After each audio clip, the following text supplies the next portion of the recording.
Pertemuan 2. Desain basis data by Anggi Maulida Febriani. NRP 2103121044.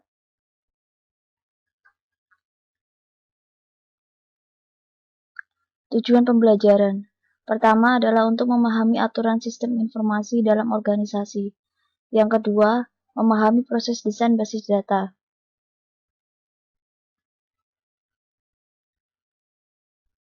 Aturan sistem informasi dalam organisasi. Yang pertama, organisasi konteks untuk penggunaan sistem basis data. Sistem basis data menjadi bagian dari sistem informasi dari beberapa organisasi. Beberapa organisasi membuat posisi administrator basis data atau DBA untuk mengontrol aktivitas basis data.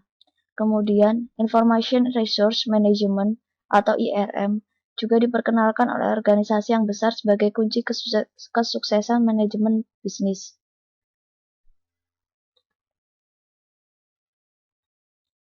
Aturan sistem informasi dalam organisasi.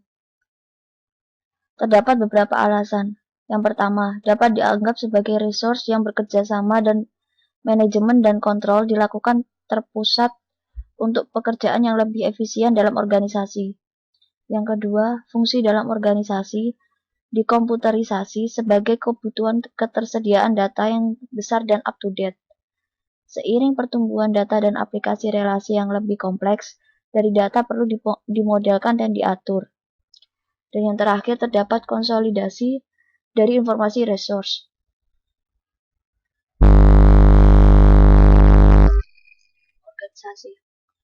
Organisasional konteks untuk penggunaan sistem basis data. Sistem basis data menjadi bagian dari sistem informasi dari beberapa organisasi. Beberapa organisasi membentuk posisi administrator basis data atau DBA untuk mengontrol aktivitas basis data. Kemudian Information Resource Management atau IRM juga diperkenalkan oleh organisasi yang besar sebagai kunci kesuksesan manajemen bisnis.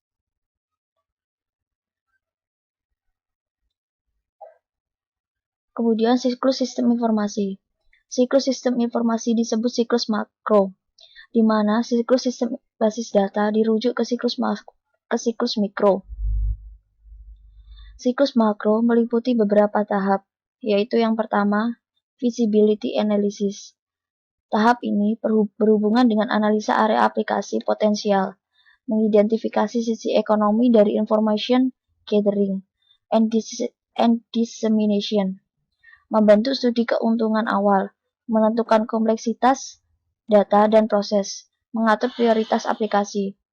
Yang kedua, requirement collection and analysis, merupakan kebutuhan detail dikumpulkan dengan interaksi dengan pemakaian potensial dan kelompok pemakai untuk mengidentifikasi permasalahan dan kebutuhan khusus, ketergantungan aplikasi, komunikasi, dan prosedur pelaporan diidentifikasi.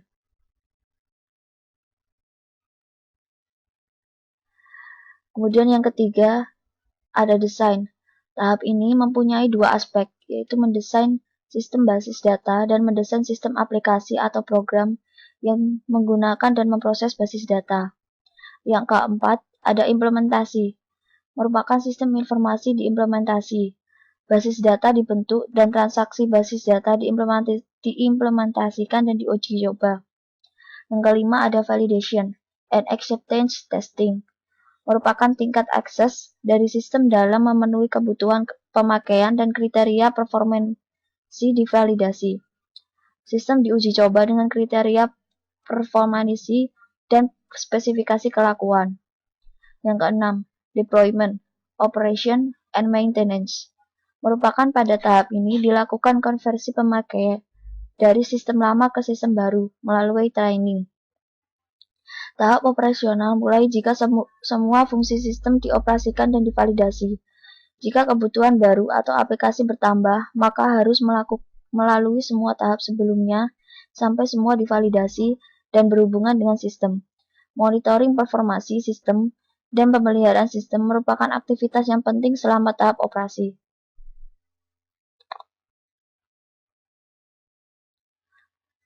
Kemudian yang ketiga, siklus sistem aplikasi basis data. merupakan aktivitas yang berhubungan dengan siklus sistem aplikasi basis data, meliputi tahap berikut. Yang pertama, ada sistem definition, merupakan skop dari sistem basis data. Pemakai dan aplikasi didefinisikan. Antarmuka untuk pemakai, batas respons time, dan kebutuhan penyimpanan dan pemrosesan diidentifikasi. Kemudian yang kedua ada database design. Pada akhir dari tahap ini, desain logika dan fisik dari sistem basis data dari DBMS sudah siap. Dan yang ketiga ada database implementation. Tahap ini meliputi proses menentukan definisi basis data konseptual, eksternal dan internal, membuat file basis data kosong, dan implementasi aplikasi perangkat lunak. Masih tentang aturan sistem informasi dalam organisasi. Lanjutan dari yang sebelumnya, yang keempat ada loading or data conversion. Merupakan basis data dipopulasikan dengan menyimpan data langsung atau mengubah file yang sudah ada ke format sistem basis data. Yang kelima, ada application conversion, yang merupakan aplikasi perangkat lunak dari sistem pendahulu dikonversikan ke sistem baru.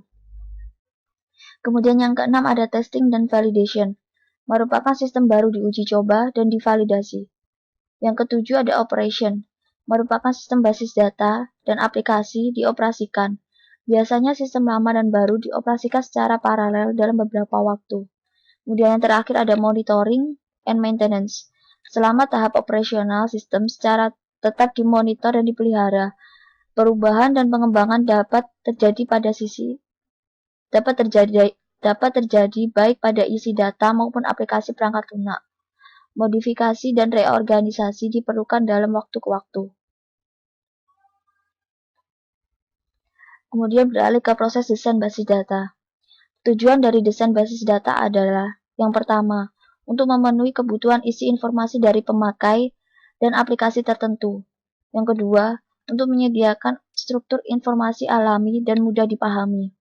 Yang ketiga, untuk mendukung kebutuhan pemrosesan dan performasi objektif seperti response time, processing time, dan storage space dari basis data. Tujuan desain basis data adalah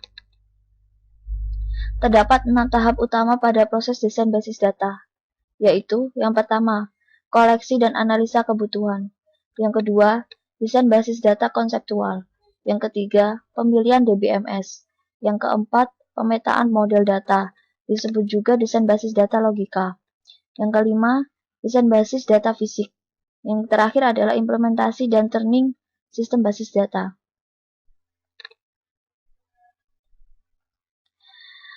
Kemudian pada tahap pertama, ada koleksi dan analisa kebutuhan. Aktivitas yang merupakan bagian dari tahap ini adalah yang pertama, area aplikasi mayor dan kelompok pemakaian yang akan menggunakan basis data atau pekerjaan apa yang akan diakibatkan diidentifikasi. Kemudian yang kedua, dokumen yang sudah ada yang berhubungan dengan aplikasi dipelajari dan dianalisa. Kemudian yang ketiga, lingkungan operasi saat ini dan rencana penggunaan informasi dipelajari. Yang keempat, penulisan respon untuk menentukan pertanyaan terkadang dikelompokkan dari pemakai basis data potensial atau kelompok pemakai.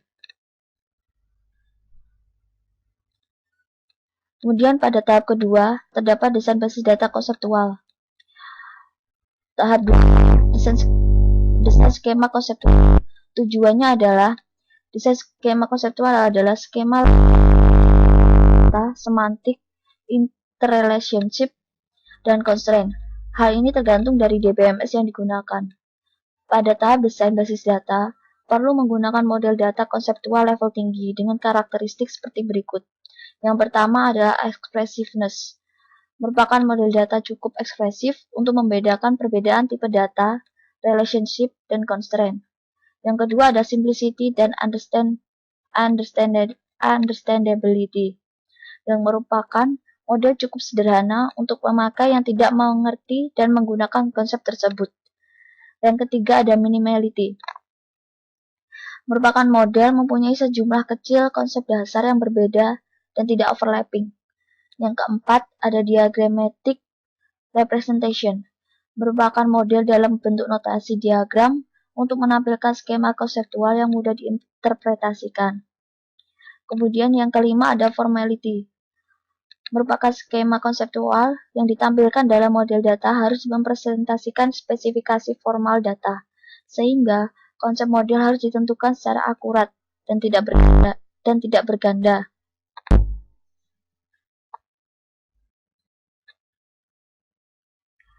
Pendekatan ke desain skema konseptual.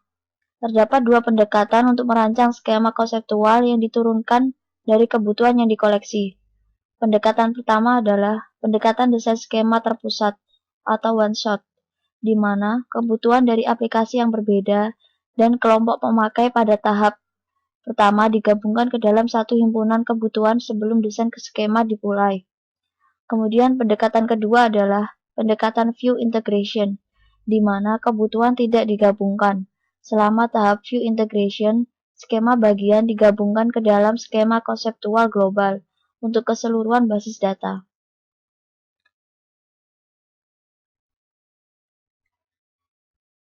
Berikut adalah contohnya.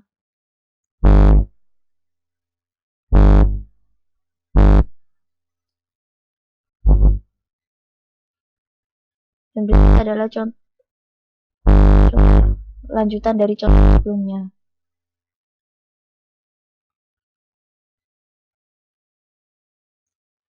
Kemudian, skema integrasi atau view. Skema integrasi dibagi ke dalam beberapa bagian. Yang pertama, identifikasi korespondensi dan konflik di antara skema. Karena skema dirancang individual, perlu menentukan konstruksi khusus dalam skema yang merepresentasikan konsep dunia nyata yang sama. Yang kedua, modifikasi view untuk kesesuaian dengan lainnya. Satu skema dimodifikasi sehingga sesuai dengan skema yang lainnya.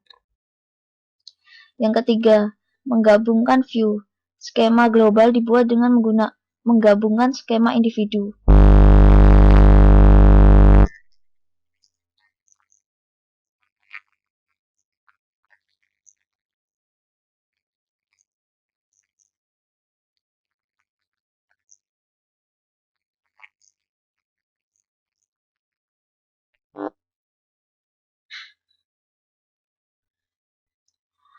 Kemudian tahap kedua B, desain transaksi. Tujuan dari tahap 2B di mana proses dilakukan paralel dengan tahap 2A untuk mendesain karakteristik transaksi basis data yang diketahui aplikasi dengan cara DBMS independen. Bagian terpenting dari perancangan basis data adalah menentukan karakteristik fungsi transaksi tersebut sebelumnya dalam proses perancangan. Hal ini menjamin skema basis data akan memasukkan semua informasi yang dibutuhkan oleh transaksi tersebut.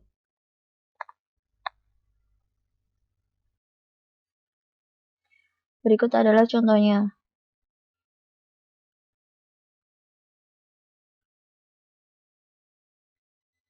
Dan berikut adalah contoh kedua.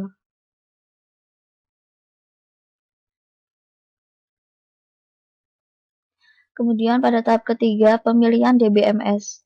Pemilihan DBMS berdasarkan beberapa faktor, beberapa hal teknis, ekonomi, dan kebijakan organisasi. Faktor teknis berhubungan dengan ketepatan DBMS yang dipilih.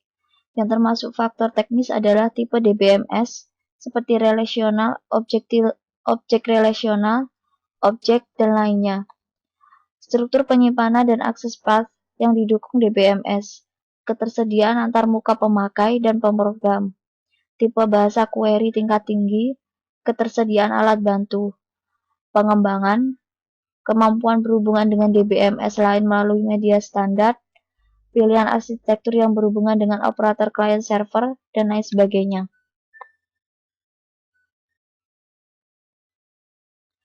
Berikut adalah faktor non-teknis berdasarkan pertimbangan faktor ekonomi dan organisasi, antara lain, yang pertama, ada software acquisition cost, yang kedua ada maintenance cost, yang ketiga ada hardware acquisition cost, yang keempat ada database creation and conversion cost, yang kelima ada personal cost, yang keenam ada training cost, yang ketujuh ada operating. Kemudian tahap keempat, ada pemetaan model data atau desain basis data logika. Proses pemetaan dalam dua bentuk, yaitu yang pertama, ada sistem independent mapping, yaitu pada bentuk ini, pemetaan tidak mempertimbangkan karakteristik khusus atau kasus khusus yang diaplikasikan ke implementasi DBMS dari model data. Yang kedua, ada tailoring the schemas to expecting DBMS. DBMS yang berbeda mengimplementasikan model data dengan menggunakan pemodelan khusus. Kemudian pada tahap kelima ada desain basis data fisik.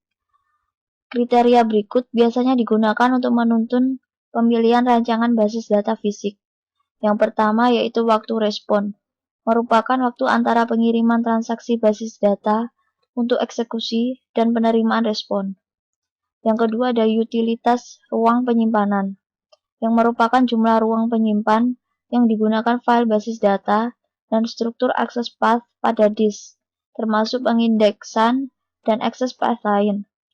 Yang ketiga, ada transaction throughput, merupakan jumlah transaksi rata-rata yang dapat diproses per menit, merupakan parameter kritis dari sistem transaksi seperti yang digunakan pada reservasi pesawat atau bank.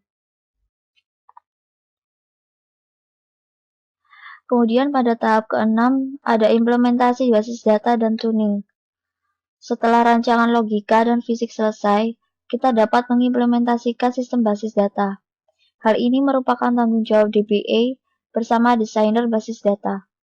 Transaksi basis data harus diimplementasikan dengan aplikasi yang dibuat programming berdasarkan spesifikasi konseptual dari transaksi dan kemudian menulis dan melakukan uji coba kode program dengan perintah DML. Jika transaksi siap dan data disiapkan ke basis data, tahap rancangan dan implementasi selesai dan tahap operasi dari sistem basis data dimulai.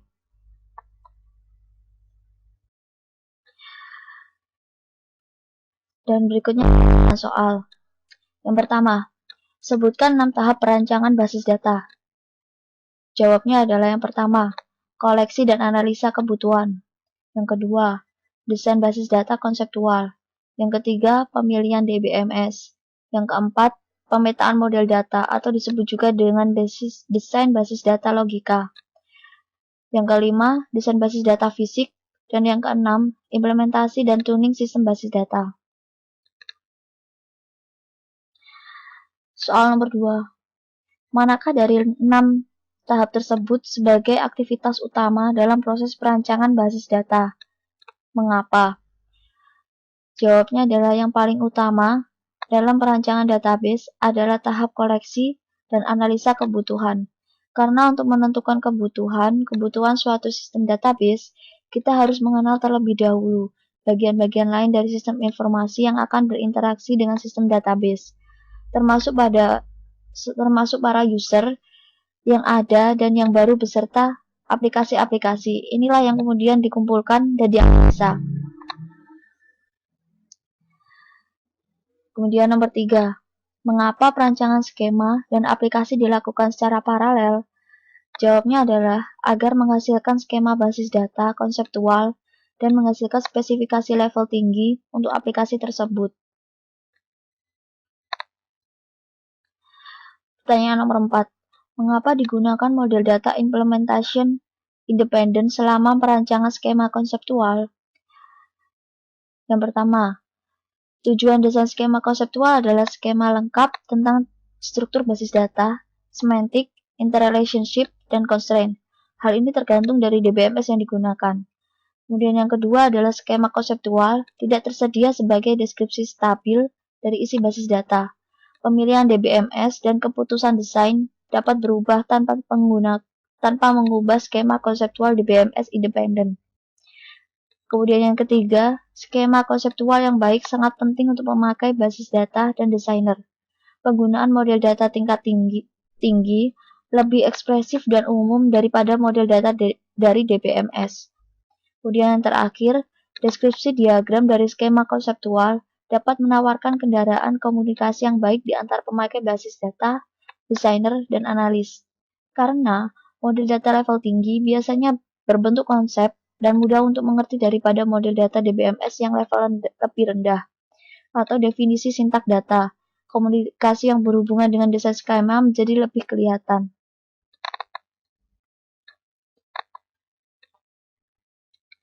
Kemudian yang kelima, mengapa diperlukan koleksi dan analisa kebutuhan? Jawabnya adalah, diperlukan koleksi dan analisa kebutuhan untuk mengetahui dan menganalisa keinginan pemakai terhadap suatu baris data sedetail mungkin.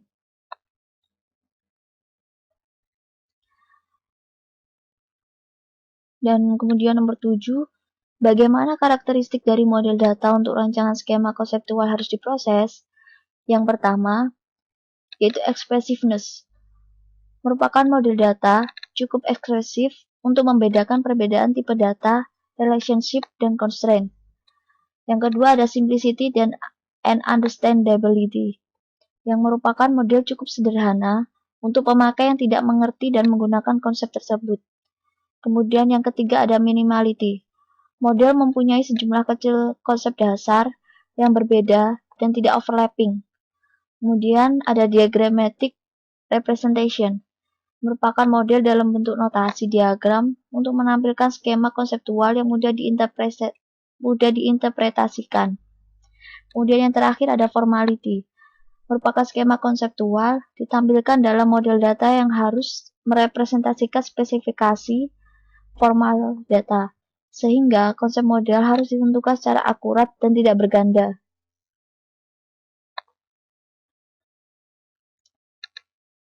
Nomor 8. Apakah perbedaan dua pendekatan utama dalam rancangan skema konseptual? Yang pertama, sistem independent mapping. Pada bentuk ini, pemetaan tidak mempertimbangkan karakteristik khusus atau kasus khusus yang diaplikasikan ke implementasi DBMS dari model data. Dan yang kedua, tailoring the schemas to specific DBMS. DBMS yang berbeda mengimplementasikan model data dengan menggunakan pemodelan khusus. Nomor 9, strategi apa yang digunakan untuk merancang skema konseptual dari kebutuhan? Yang pertama ada top-down strategi. Dimulai dengan skema yang berisi abstraksi level tinggi dan kemudian mengaplikasikan ketentuan top-down. Kemudian ada bottom-up strategi yang mulai dengan skema yang berisi abstraksi dasar dan kemudian kombinasikan atau tambahkan abstraksi tersebut. Kemudian yang ketiga ada inside-out strategi, di mana merupakan kasus khusus dari bottom-up strategi di mana atensi difokuskan pada himpunan konsep terpusat yang lebih nyata. Yang terakhir ada mixed strategi, merupakan kebutuhan dibagi berdasarkan top-down strategi. Bagian skema dirancang untuk setiap partisi berdasarkan bottom-up strategi. Nomor 10.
Dan sekian.